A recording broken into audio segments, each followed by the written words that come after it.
Welcome back. Shafinaaz Hassim is an independent sociologist and author known for her insightful exploration of societal dynamics and interpersonal relationships.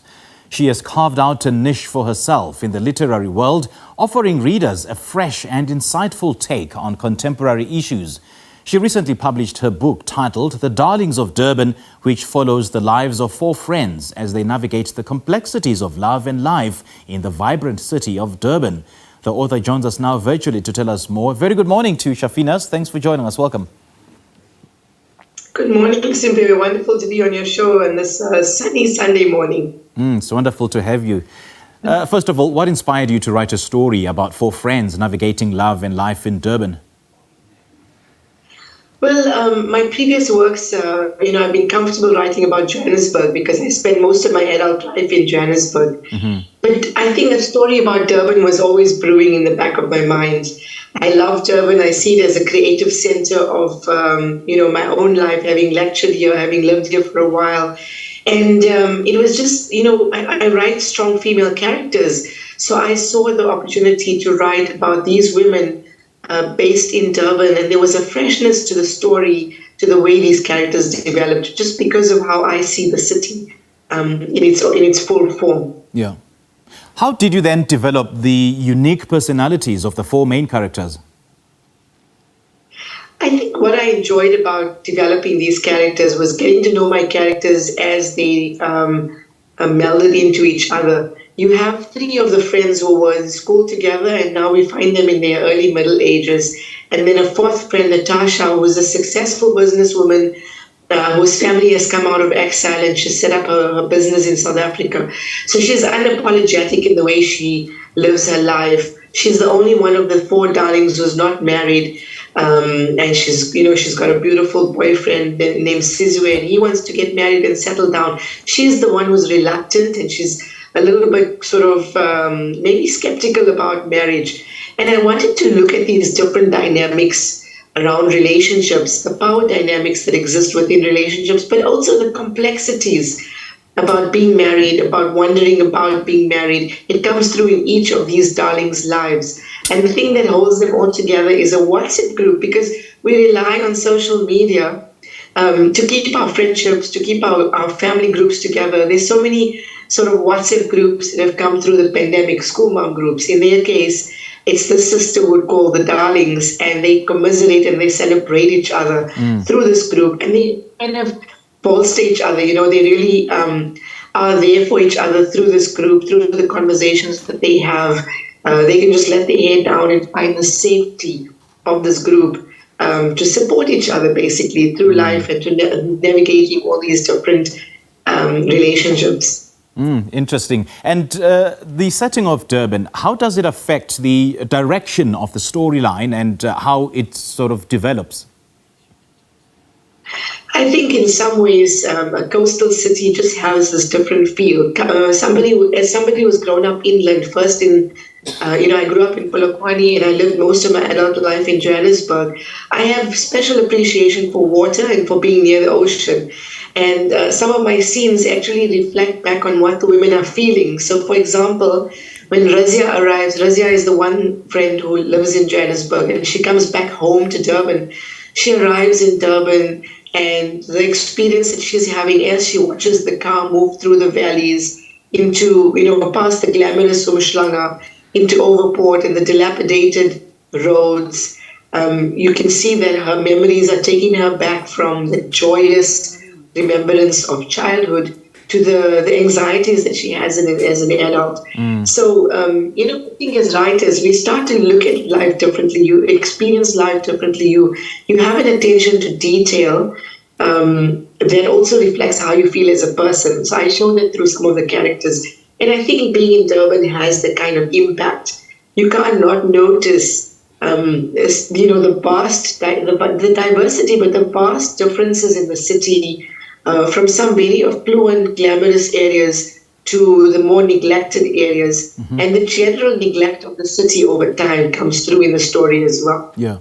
In as much as the larger part of the story is about four friends navigating the complexities of life and life in Durban, how then did you approach weaving together these individual storylines of the four friends?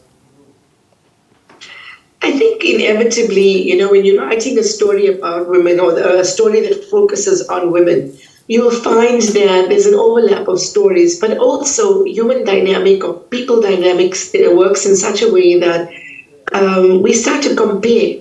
If these friends, if three of them at least, grew up together, went to school together, they'll find themselves at a certain stage of life starting to compare who did what with their lives, who drives what car, who wears what kind of clothes, who's got a better hold on life, maybe even without meaning to. And some of that comes through in the stereotyping around financial matters and a sense of entitlement, like between the cousins Farhana and Razia, this idea that Razia should bankroll Farhana through whatever life circumstances and challenges she has. She doesn't seem to have that sense of responsibility and accountability to pay back those loans. That impacts on all the friendships. It impacts on all the relationships. It makes her question her value system. But she's also not doing it on her own. The men in the lives of these women are also influencing the decisions that are made and the sense of entitlement, perhaps. And so this comes through in all our relationships. I think the characters are very relatable. I think the challenges and the choices they make impact on how they relate to each other. As much as it's a beautiful celebration of sisterhood, it also unpacks some of the darkness in our relationships. It unpacks some of the challenges we come across in relationships. Yeah.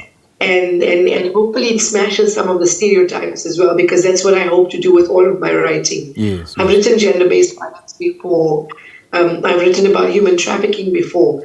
Darlings didn't start with a specific theme in mind, but by bringing these characters together, I think the underbelly of the city and South African life and life impacting on women in South Africa definitely shines through in this story. And I hope that readers realize how much fun I had bringing these stories together, and that they appreciate and enjoy and have fun reading The Darlings of Durban. Yeah, of course. And were the characters based on anyone you know in real life, or are they entirely fictional? So simply, my primary training is as a sociologist, so I've done a lot of research on women in South Africa, and developing characters is very much about a connection between observation and it's somewhat experiential, but it's also relying on a certain amount of imagination. What would you imagine the character to say? And each of these characters can't be sort of a cardboard cutout of somebody I've met or of each other. They have to be very distinct. So my characterization of the city and the women within the story is very specific. It's very much a creation of my imagination, but also observations of how people choose to dress, the kind of words they choose in their dialogue. Each person is there are nuances to each person that make them who they are. And as an identity theorist, I take joy and pride in really bringing out each of these characters in a very finite way. So I think you'll find very distinct nuances about each of these characters. There's Sophia, who has a life together. She's married. She's handling, marriage, in-laws, children. And she is the one who seems to give advice to the others. There's Natasha, as I spoke about, who's very career-orientated businesswoman. And there's the cousins, Razia and Farhana. Farhana has this complex marriage with children who don't listen to her. And, her husband who she's trying very hard to please. And then there's Razia, who's a professional living in Joburg with her own complexity and, the humiliation she experiences in her situation. And they come together trying to hold their lives together, trying to make the best of their situation, trying to support each other through this. And it's interesting because sometimes when we have challenges in relationships, even within our safe spaces like friendships, we don't always reveal what's going on. So some of it is about what people say, and some of it is about what people don't say within those spaces, and how that information comes through and how those relationships develop because of what is said and what is unsaid, what remains unsaid. So all of that comes through in The Darlings of Durban. All right, Shafinaaz, great chatting to you. Thank you so much for joining us. And I know that there's a heightened sense of resonance that especially female readers will strike after reading this book. Thank you so much for joining us. Thank you for having me. Wonderful to be on your show. Great stuff. Thank you. That was author of Darlings of Durban, Shafinaaz Hassim, talking to us about her new book that is out in all bookstores.